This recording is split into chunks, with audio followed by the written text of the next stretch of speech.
Then one of the 7 angels who had the 7 bowls came and said to me, "Come, I will show you the judgment of the great prostitute who is seated on many waters, with whom the kings of the earth have committed sexual immorality, and with the wine of whose sexual immorality the dwellers on earth have become drunk." And he carried me away in the Spirit into a wilderness, and I saw a woman sitting on a scarlet beast that was full of blasphemous names, and it had 7 heads and 10 horns. The woman was arrayed in purple and scarlet, and adorned with gold and jewels and pearls, holding in her hand a golden cup full of abominations and the impurities of her sexual immorality. And on her forehead was written a name of mystery, Babylon the Great, mother of prostitutes and of earth's abominations. And so we need to see, as we think about the great prostitute, not simply sexual perversion, but spiritual perversion. And that spiritual perversion bears sexual immorality, but it also bears other perverse fruit. One of the key being materialism. You're going to see that, we'll see that clearly in chapter 18, when the prostitute is judged and Babylon is fallen. The merchants of the world are prominent in their grieving because they lost their access to riches and to stuff. You see that materialistic perversion already here in chapter 17. Notice she's arrayed in purple, the color of wealth and royalty, and robed in scarlet. That's the color of the red dragon. She looks like her master. She's adorned with gold and jewels and pearls, representing material wealth, earthly splendor. She holds in her hand a golden cup. It's a sign of opulence. If you're drinking from golden cups, you're doing very well. But that cup is full of abominations and the impurities of her sexual immorality.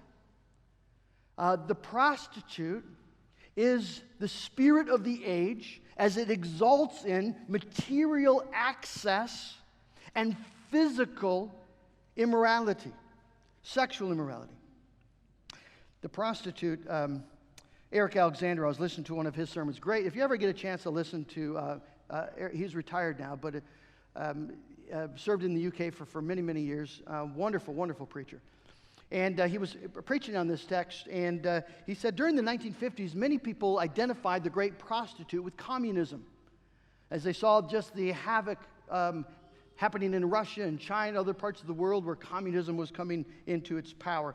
But he said, and I think he's absolutely right, he said, this definition strikes me as much more descriptive of Western capitalism. Western capitalism. This combination of materialism and eroticism, of this passion for things, this love of stuff, and this giving over to sexual perversion. We don't usually think of materialism as an evil like sexual sin. In fact, I wonder if you would just ask your children to define materialism, if they'd be able to do that. It's not a category we're used to talking about, thinking about, and yet we're completely caught up in it.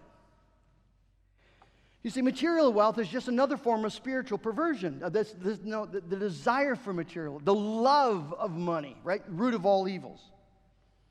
The love for stuff, the need for stuff, for things, possessions. It's just another way of ignoring God, of serving the created thing rather than the Creator. It's another perversion. The woman, the prostitute, is full of it. Well, who is she? We're told her identity, verse 5. On her forehead, that's where things are defined. Remember, God's people are defined by the name written on their forehead, the name of Jesus and of God. On her forehead was written a name of mystery, Babylon the Great, mother of prostitutes and earth's abominations. Now, in the first century, people would have recognized, the church would have recognized the symbolism here. Babylon, of course, was the great city of Assyria, the capital city, the world power at that time. Babylon was noted in church history as the persecutor of God's people as they brought Israel into captivity. But Babylon is the symbol, the name that stands for Rome, the Roman Empire.